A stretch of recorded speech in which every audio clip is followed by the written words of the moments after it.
নমস্কার, আশা করছি সবাই খুব ভালো আছেন। চামেলি মণ্ডল চ্যানেলে সবাইকে স্বাগত জানাই। আজকে আমি বিশিষ্ট সাহিত্যিক আশাপূর্ণা দেবীর লেখা হোম শিখা গল্পটা পড়ে শোনাবো আপনাদের। আশা করছি গল্পটি আপনাদের বেশ ভালো লাগবে। শুরু করছি আজকের গল্প হোম শিখা। জনসমুদ্র? হ্যাঁ, সমুদ্রই বটে। আলংকারিক উপমা নয়, সত্যই পূর্ণিমার সমুদ্রের মতো উত্তাল জনসমুদ্র প্রবল তরঙ্গে আছড়াইয়া পড়িয়াছে রাজপথের উপর। কোথায় ছিল এত লোক? কোন গুহায় লুকাইয়াছিল এই মানবাত্মার ক্ষুব্ধ নিঃশ্বাস? অনেক দিনের দাবাইয়া রাখা চাপা অসন্তোষের মৃদু গুঞ্জন যেন আজ মন্দ্র গর্জনে ফুলিয়া ফাঁপিয়া ভাঙিয়া ফেলিতে চায় সমস্ত বিধিনিষেধ। ভাঙিয়া ফেলিতে চায় শাসনযন্ত্রের কঠিন নাগপাশ, বেআইনি আইনের বেড়াজাল।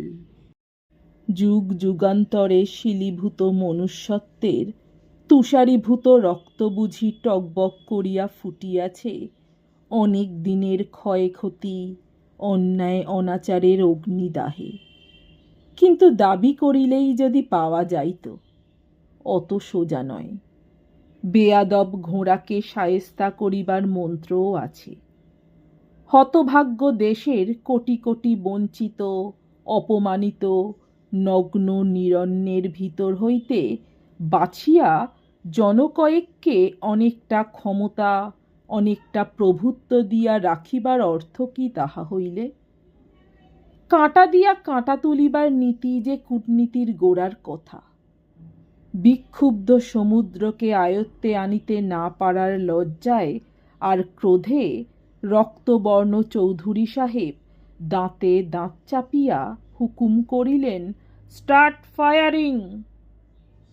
পুলিশ অফিসারের একজন হোমরা চোমরা কর্তা চৌধুরী সাহেব। হত্যাকাণ্ডের আদেশ দিবার অধিকার তাহার থাকিলেও থাকিতে পারে, আর নয়তো কোন ফাঁকে তারে বেতারে আসিয়াছে খোদ কর্তার হুকুমের হুমকি। জনতার সে খবর জানিবার কথা নয়। তাহারা, দেশের নিরস্ত্র ছেলেমেয়েরা, কাছের লোকের মুখ হইতেই পাইয়াছে এই চরম দণ্ডাজ্ঞা।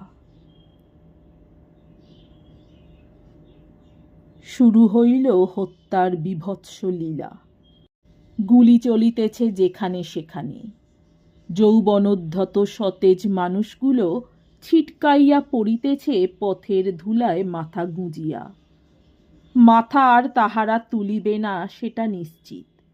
শুধু খানিকটা তাজা রক্ত পথের ধুলার খানিকটা ভিজাইয়া দিতেছে, ব্যাস।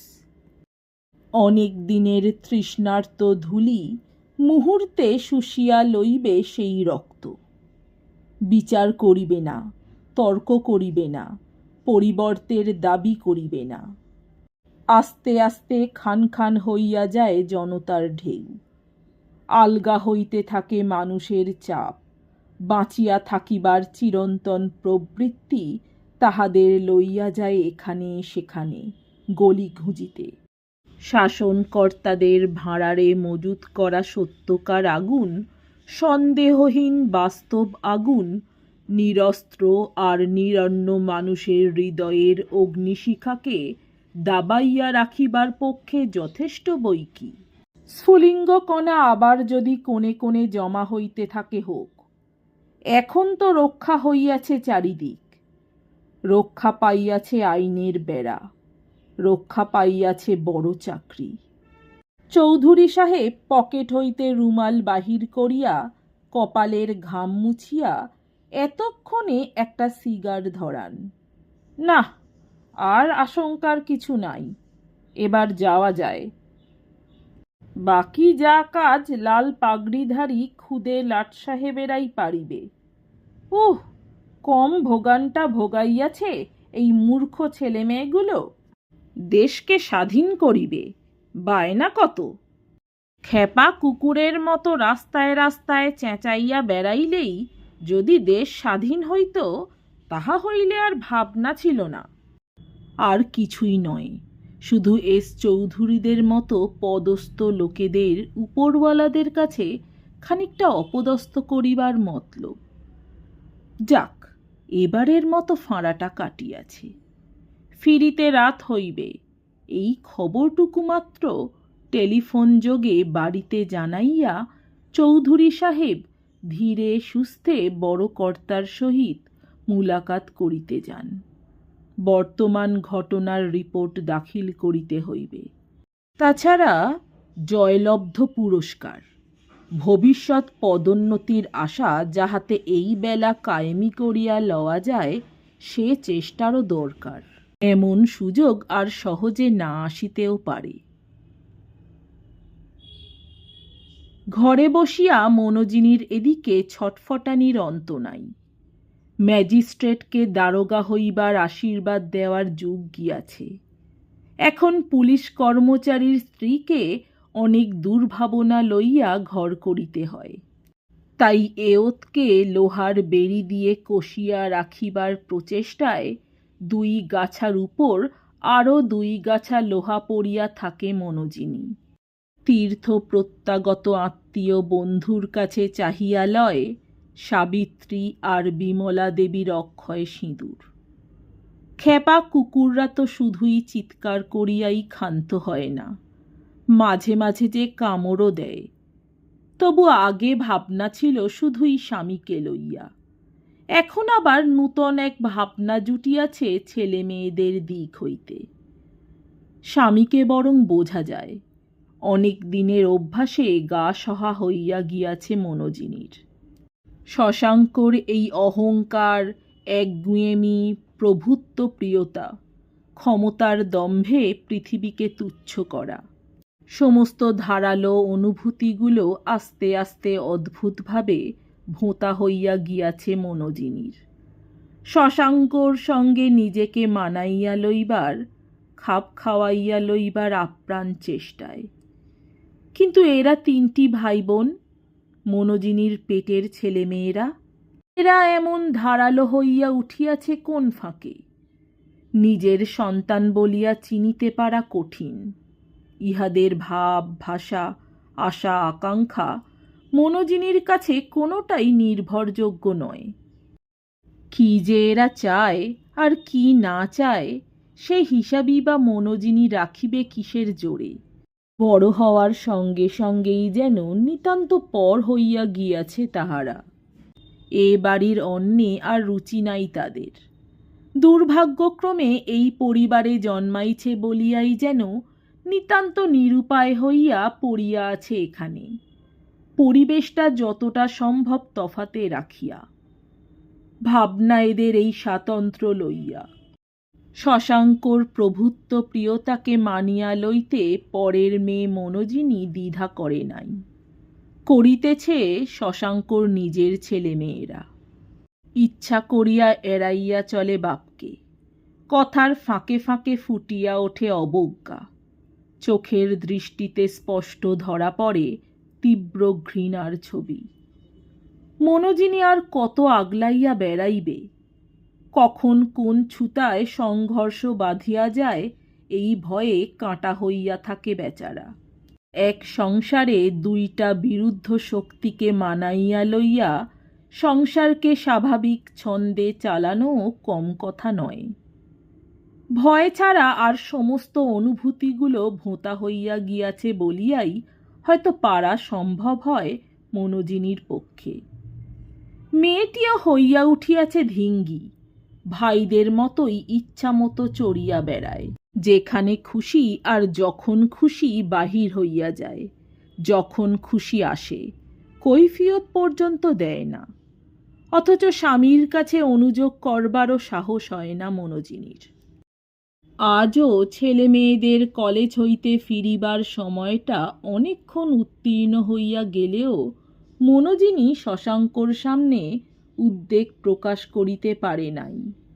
মিছামিছি বানাইয়া বলিয়াছে, আসতে দেরি হবে, তারা বলে গেছে কোথায় যেন যাবে। হয়তো আর একটু থাকিলেই ধরা পড়িত অস্থিরতা। কিন্তু ঈশ্বরের ইচ্ছায় টেলিফোনে ডাক পাইয়া নিচে বাহিরের ঘরে নামিয়া গেল শশাঙ্ক। এখন বরং মনোজিনী জানলায় আর বারান্দায় দাঁড়াইয়া পথের পানে চাহিয়া থাকিতে পারে। এমন দেরি যে ওরা না করে তাও নয়, তবু আজ মনোজিনীর বুকের ভিতরটা যেন কেমন একটা অহেতুক আশঙ্কায় হিম হইয়া আসিতেছে। কেন কে জানে? আরও খানিকক্ষণ অপেক্ষা করার পর ধৈর্য ধরা নিতান্তই কঠিন হইয়া উঠিলে অগত্যা মনোজিনী বাহিরে খবর পাঠায়, গাড়ি পাঠাইয়া কলেজে খোঁজ লইতে, এবং ইহারই উত্তরে নিচের তলা হইতে খবর আসে কোথায় নাকি অবাধ্য ছাত্রছাত্রীর মিছিল বাহির হইয়াছে। তাহাদের প্রবল প্রতাপে সাম্রাজ্য বুঝি যায় যায়। চৌধুরী সাহেব এইমাত্র গাড়ি লইয়া বাহির হইয়া গিয়াছে বানচাল নৌকাকে বসে আনিতে। এমনই জরুরি ডাক যে মনোজিনীকে জানাইয়া যাইবারও সময় হয় নাই শশাঙ্কর। কোথায় মিছিল, কিসের দাবি জানাইতে আজ বাধ্য দেশের ছেলেমেয়েরা অবাধ্য হইয়া পথে বাহির হইয়াছে, সে কথা মনোজিনী জানিতে পারে না। শুধু তাহার মাথার ভিতর যেন অগণিত মানুষের মিছিল আনাগোনা করিতে থাকে, দুর্বোধ্য ভাষায় কথা বলে। শিশির, সমীর আর অরুণা দূরে দাঁড়াইয়া মুচকি মুচকি হাসে। পরিহাসের হাসি নয়, ব্যঙ্গ আর অবজ্ঞার বাঁকা হাসি। ঘণ্টার পর ঘণ্টা কাটে। মনোজিনী স্তব্ধভাবে অন্ধকার বারান্দায় দাঁড়াইয়া পথের পানে চাহিয়া থাকে। এই পথ দিয়া যাহারা বাহির হইয়া গিয়াছে তাহারা আবার ফিরিয়া আসিবে তো? মনোজিনীর মনের ভিতর আজ এত অমঙ্গল চিন্তা কেন? সে চিন্তাকে তাড়ানো যায় না, প্রেতের মতো কণ্ঠরোধ করিয়া ধরিতে চায়। বামুন ঠাকুর আসিয়া প্রশ্ন করিল, মা, দিদিমণি দাদাবাবুদের বিকেলের খাবার তো পড়ে আছে, রাত্রিরের খাবার হবে কি? মনোজিনী এতক্ষণে যেন একটা কথা খুঁজিয়া পায়।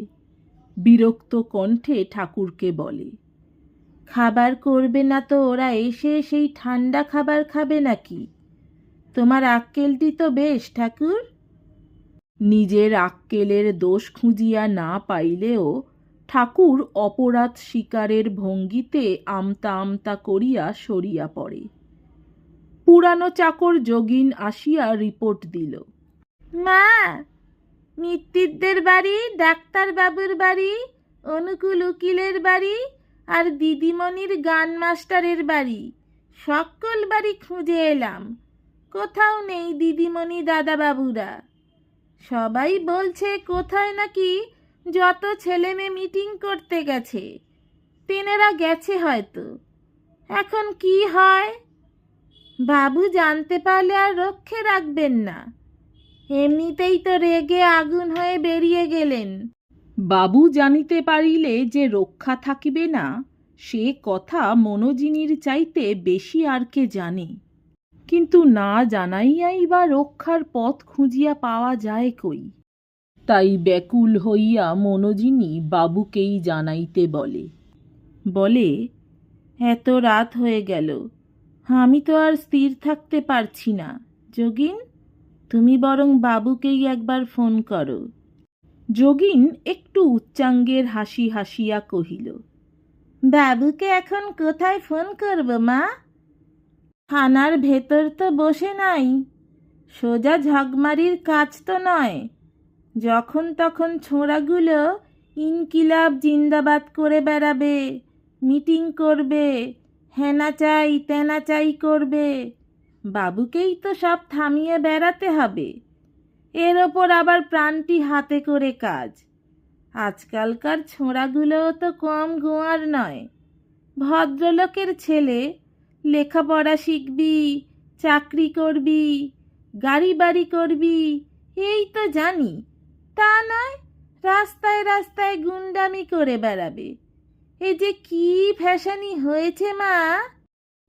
মনোজিনীকে চুপ করিয়া থাকিতে দেখিয়া বোধ করি যোগিনের বক্তৃতা শক্তি আরও সতেজ হইয়া উঠে।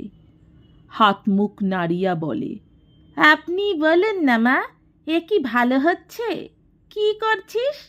লাভের মধ্যে মার খাচ্ছিস আর মরছিস। যোগিন আর একবার অভ্যস্ত উচ্চাঙ্গীয় হাসিটুকু হাসিয়া থামে, কিন্তু মনোজিনী ভাবিতেছে অন্য কথা। যোগিন থামিতেই কাতরভাবে বলে, একটা ট্যাক্সি ডেকে আমায় সেখানে নিয়ে যেতে পারো যোগিন? কোথায় মা? সেই মিটিংয়ে যেখানে তোমাদের বাবু গেছেন। পাগল হয়েছেন মা? সেখানে যাবেন আপনি? অনুকূল বাবুর ছেলেরা বললে খুব নাকি জোর গোলমাল চলছে সেখানে, খুনোখুনি হয়ে যেতে পারে। তাহলে কি হবে যোগিন? যোগিন চিন্তিতভাবে বলে, তাই তো ভাবছি মা। আমার তো নিশ্চয় বিশ্বাস দাদাবাবুরা সেখানেই গেছে। এত রাত্রির অবধি কি আর বন্ধুর বাড়ি আড্ডা দেবে? তাছাড়া দিদিমণি শুদ্ধ না, ভারী ভাবনায় ফেলছে সব। তোরা বাপু পুলিশের ছেলে, তোদের ওর ভেতর যাওয়া কেন? মনোজিনী কিছু একটা বলিবার আগেই মেনকা আসিয়া কহিল, মা, বাবু এইমাত্র টেলিফোন করলেন, আসতে রাত হবে, আর ঠাকুর বলছে শুধু শুধু বসে থাকতে পারবে না। বাবু কোথা থেকে ফোন করলেন? তার আমি কি জানি মা, হ্যালো হ্যালো করতেই বাবুর গলা পেলুম। আমার ফিরতে দেরি হবে, ভাবনার কিছু নেই। আর কিছু বলেননি? শিশির সমীরের কথা, অরুণার? বাধা দিয়ে যোগিন বলে, মায়ের কি কথা? বাবু কোথায় আর দাদা বাবুরা কোথায়? হাজার হাজার লোকের ভিড় হয়েছে সেখানে, কে কার মা বাপ, কে কাকে চিনছে? ছেলেদের খোঁজ করবার তাহলে কোনো উপায়ই নেই যোগিন? আমি তো কিছু দেখছি না মা। দেখি ডাক্তারবাবুর বাড়ি আর একবার পরামর্শ করে আসি। ওনাদের তো রথিন দাদাবাবু আসেননি, ডাক্তারবাবুর মা ঘরবার করছে। পোড়া মাগুলোর হয়েছে দগ্ধানি। খানিকটা ঘোরাঘুরির পর যোগিন আসিয়া খবর দিল, ডাক্তারবাবু অনুকূলবাবু দুজনেই বললেন আসে তো আর খানিক পরে আসবে। এতটা রাস্তা হাঁটতে হাঁটতে আসতে হবে তো। গাড়ি মোটে চলতে দিচ্ছে না, দেখলেই ইট ছুঁড়ছে আর না হলে আগুন ধরিয়ে দিচ্ছে। আর তা না তো সেই কাল সকালে আসবে। কোন রাস্তায় নাকি পুলিশও যেতে দেবে না, ওরাও ছাড়বে না।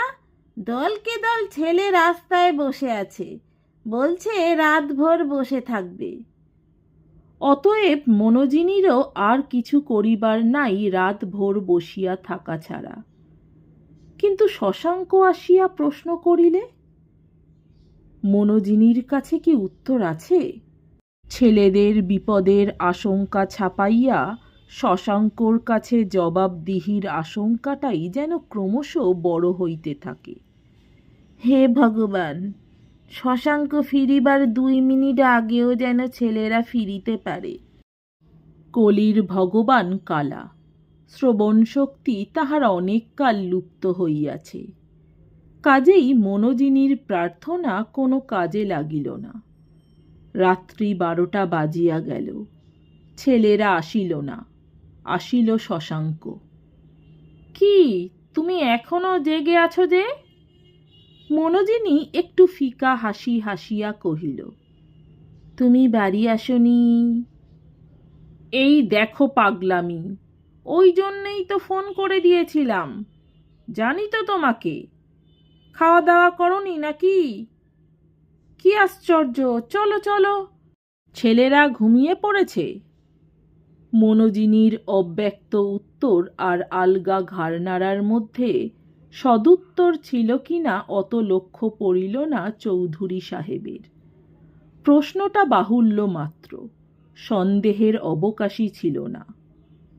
এত রাত্রে নিশ্চিন্ত হইয়া ঘুমাইবে, এর মধ্যে সন্দেহের কি আছে? মনোজিনী কষ্টে গলার স্বর পরিষ্কার করিয়া কহিল, হ্যাঁ গো, কী সব হলো সেখানে? হলো আর কি, খানিকটা রক্তপাত। আজকালকার ছেলেগুলো হয়েছে যেমনি তেঁদর তেমনি শয়তান। যতক্ষণ না মরবে ততক্ষণ জেদ ছাড়বে না। গুলি করবার ইচ্ছে আমার ছিল না, কিন্তু বাঁদরামি এত বাড়িয়ে তুলল যে বাধ্য হয়ে। থাক থাক, সেসব কথা শুনলে তুমি আবার মূর্ছা যাবে। চলো এখন খেয়ে নেওয়া যাক, স্নান করে আসি। কিন্তু পতিব্রতা মনোজিনীর আজ স্বামীর ক্ষুধার সংবাদেও ব্যস্ততা আসে না। গুলি করবার হুকুম দিলে তুমি? কি করব, উপায় কি? মানুষের গায়ে লাগলো তো গুলি। পাগলামি করো না। শশাঙ্ক বিরক্ত হইয়া ওঠে। মানুষের গায়ে লাগবে না তো যাবে কোথায় শুনি? সে যে কি ভীষণ ভিড় ধারণা করতে পারবে না তুমি। 2-10টা মরতে তবে ভিড় ভাঙল। শুনলুম নাকি যত স্কুল কলেজের ছাত্ররা। তবে আবার কি, বাঁদরামি তো তাদেরই বেশি। গোটা কতক মরার দরকারও ছিল। আগুনে হাত দিলে যে হাত পোড়ে, এ খবরটা বাছাধনদের মাঝে মাঝে টের পাওয়া উচিত। কি দোষ করেছিল তারা যে একেবারে খুন করে শিক্ষা দিতে হবে?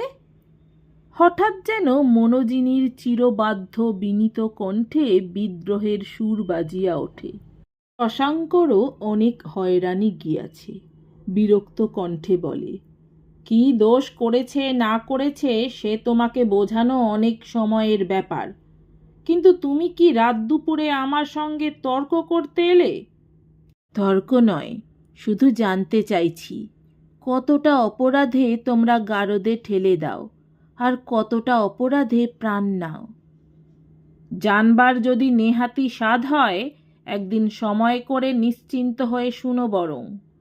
এখন আর বাজে গল্প করার ক্ষমতা নেই আমার। শুধু একটা কথা জেনে রেখো, মানুষের অপরাধের তালিকা সীমাবদ্ধ নয়। তাই বাঁধা আইনের মাপকাঠিতে সব বিচার হয় না। নতুন নতুন আইনও সৃষ্টি করতে হয়। তোমাদের সেই নতুন আইন বুঝি নিরস্ত্র মানুষকে কুকুরের মতো গুলি করা? উত্তেজনায় মনোজিনীর সর্বাঙ্গ থরথর করিয়া কাঁপে। মুখের উপর আসিয়া জমা হয় প্রবল রক্তচ্ছ্বাস। তীব্র কণ্ঠে বলে, হুকুম দেবার সময় মনে পড়ে না ওদেরও মা বাপ আছে? তোমার নিজের ছেলেরা যদি থাকতো ওর মধ্যে। আমার ছেলেরা? শশাঙ্ক এক মুখ ধোঁয়া ছাড়িয়া হাহা শব্দে হাসিয়া ওঠে। প্রথম কথা হচ্ছে, আমার ছেলেরা ওর মধ্যে থাকতে পারবে না। তবে যদি থাকে নিশ্চয়ই মরবে। ও কি, কে ওখানে? আমি। অরুণা আসিয়া সামনে দাঁড়াইয়াছে। বিশৃঙ্খল কেশ বেশ, মুখের উপর উদ্ধত অবিনয়ের ছাপ, শাড়ির আঁচল রক্তে ভেজা। এ কি, অরুণা? কঠোর দৃষ্টিতে একবার মা ও মেয়ে দুইজনের পানে তাকাইয়া চৌধুরী সাহেব রূঢ় কণ্ঠে প্রশ্ন করেন, এর মানে কি? কোথায় ছিলে এতক্ষণ? কোথায় ছিলাম সে তো আপনারই ভালো জানবার কথা বাবা। যাক মা, দয়া করে তোমার চাবিটা একবার দেবে? ছোড়দার একটা ধুতি পাঞ্জাবি বের করে নেব। ছোড়দার ধুতি পাঞ্জাবি তুই নিতে এসেছিস কেন লক্ষ্মীছাড়ি? বল শিগগির, কোথায় সে? মনোজিনী বাঘিনীর মতো মেয়ের উপর প্রায় ঝাঁপাইয়া পড়ে। কোথায় ছিলি তোরা? বল, কোথায় তোর দাদারা? আশ্চর্য, অরুণা এতটুকু বিচলিত হয় না। এমন অদ্ভুত শক্তি কোথায় পাইল ইহারা? কোন ফাঁকে অর্জন করিল এত দুঃসাহস?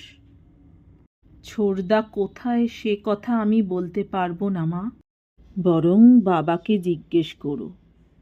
বড়দা আছে নিচে, বাড়ির বাইরে। জিনিস দুটো শুধু দয়া করে দিয়ে দাও আমায়, নতুন সিল্কের পাঞ্জাবি আর ভাইফোঁটার ধুতিটা। ডাক শিশিরকে। চৌধুরী সাহেব হঠাৎ বোমার মতো ফাটিয়া পড়েন। কিসের জন্যে বাড়ির বাইরে দাঁড়িয়ে আছে সে? কৈফিয়ত চাই আমি। কোন সাহসে তোমরা দুপুর রাতে বাইরে বাইরে ঘুরে বেড়াও? ছোট লোকদের সঙ্গে মিশে হল্লা করো, লজ্জা করে না? সামান্য একটু ঘুরিয়া দাঁড়াইয়া অদ্ভুত একরকম হাসির সঙ্গে অরুণা বলে, করে বই কি বাবা, অহরহ করে। লজ্জায় মরে যাই যখন দেখি এ বাড়ির অন্ন স্বচ্ছন্দে গলা দিয়ে নামছে। এ সংসারের সুখ স্বাচ্ছন্দ্য আরাম আয়াসে গায়ে কাঁটা ফোটে, জগতের সামনে নিজেদের পরিচয় দিতে। ওই যত ছোট লোকদের চাইতে যে কত ছোট আমরা, সে কথা চিন্তা করলে সত্যি ওদের সঙ্গে মিশতে লজ্জা করে। বটে, তাই নাকি? খুব যে লম্বা লম্বা বুলি কপচাচ্ছ, এসবের গুরুটিকে শুনতে পাই না। ভেতরে ভেতরে এত দূর তৈরি হয়ে উঠেছ তা জানতাম না। এসব তোমার প্রশ্রয়ের ফল, তা জানো? রাগের ঝাল গিয়ে পড়ে মনোজিনীর উপর। কিন্তু মনোজিনীরই বা হঠাৎ জুজুর ভয়ে কমিয়া আসিতেছে কেন? স্বচ্ছন্দে বলিয়া বসিল, আমার প্রশ্রয়ের ফলে যদি ওরা মানুষ হয়ে উঠে থাকে, সেই আমার জীবনের পুরস্কার। শশাঙ্কর অগোচরে আজকাল বাড়িতে বড় বড় কথার চাষ হইতেছে নাকি? কিন্তু কথার তরপানিতে শশাঙ্ক চৌধুরী কাবু হন না। কোন অস্ত্রে কাকে জব্দ করা যায় সে বিদ্যা জানা না থাকিলে অনুলেখ্যযোগ্য তুচ্ছ একটা পদ হইতে লাফাইয়া লাফাইয়া আর উচ্চ সম্মানের মগডালে চড়িয়া বসিতেন না। তাই রূঢ় কণ্ঠে যতদূর সম্ভব কর্কশতা আনিয়া বলেন, অরুণা, তোমার এই লক্ষ্মী ছাড়া বেশভূষা আর রাত দুপুরে বাইরে বেড়ানোর কারণ কি আমি জানতে চাই। চরিত্রের সন্দেহ করে দূর করে দিতে পারি তোমায়, তা জানো? অবহেলার সুরে অরুণা উত্তর করে, তাও হয়তো আপনি পারেন। কিছুই অসম্ভব নয় আপনার পক্ষে। বটে বটে, কার সামনে কথা বলছো খেয়াল নেই তোমার, লক্ষ্মী ছাড়া বদমাইশ মেয়ে? কোন সাহসে এত স্পর্ধা তোমার? ঝুলন্ত চুলগুলো মুখের উপর হইতে সরাইয়া দিয়া অরুণা তেমনি অকম্পিত গলায় উত্তর দেয়, শুধু মানুষ হয়ে জন্মানোর সাহসে বাবা, পুলিশের বড় কর্তার মেয়ে বলে নয়। দাদাকে ডাকতে বলেছিলেন, এ বাড়ির চৌকাঠে পা দেবার প্রবৃত্তি তার আর নেই। ভয় নেই, আমিও যাচ্ছি। শুধু মাকে একবার জানানো দরকার বোধ করছিলাম। ও কি মা, ভুল চাবি দিয়ে আলমারি টানাটানি করছো কেন? ওটা যে ড্রয়ারের চাবি। ততক্ষণে চাবির কল সমেত খুলিয়া আসিয়াছে আলমারির কপাট। উন্মত্তের মতো কাপড়ের গোছা ছড়াইয়া ফেলিয়া মনোজিনী সমীরের সিল্কের পাঞ্জাবি খুঁজিতেছে। সিল্কের পাঞ্জাবি আর ভাইফোঁটার নতুন ধুতি। রাত্রি এক সময় শেষ হয় বই কি।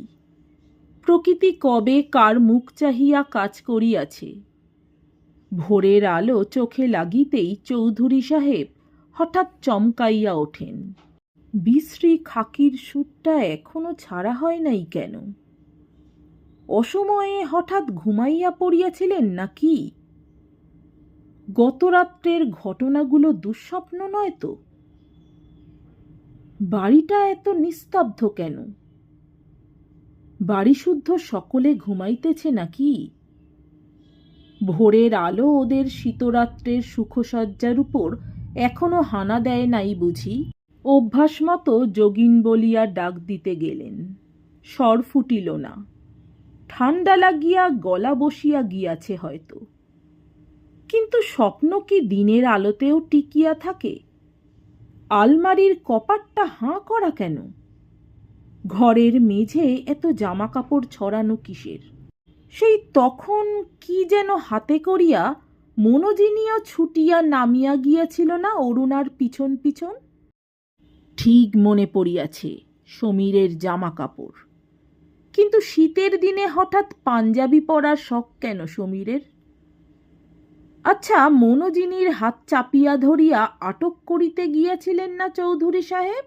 হাত ছাড়াইয়া চলিয়া গিয়াছে মনোজিনী। শশাঙ্ক চৌধুরীর হাত ছাড়া হওয়া তো সহজ কথা নয়। এত সাহস কোথায় পাইল মনোজিনী?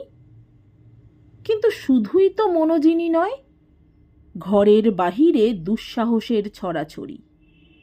পথের ধূলিকণাটাও যেন দুঃসাহসিক স্পর্ধায় রুখিয়া দাঁড়াইতে চায়।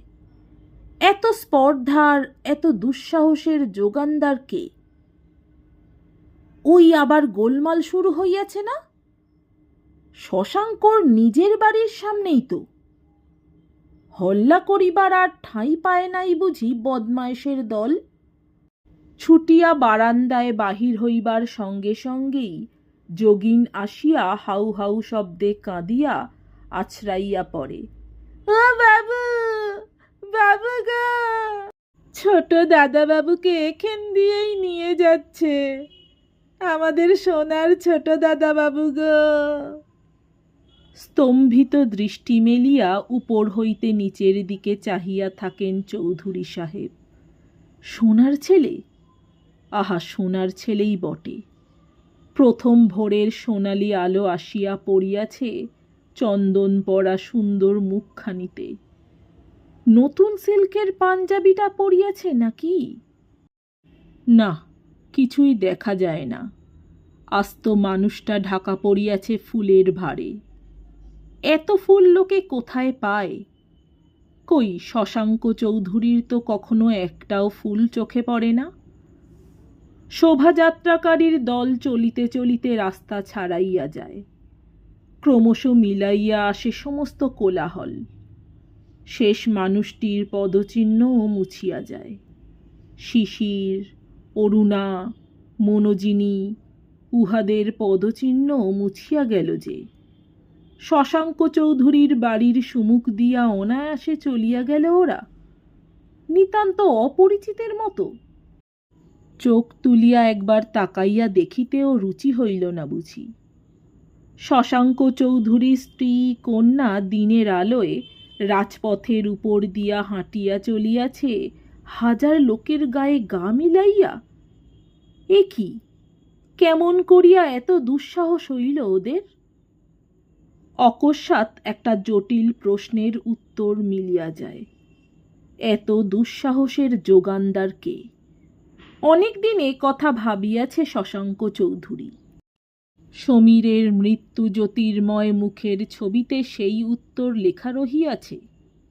সত্যই তো, চরম ভয় তো মৃত্যুর, তাই পরম সাহসও আসিতেছে তাহারই ঘর হইতে।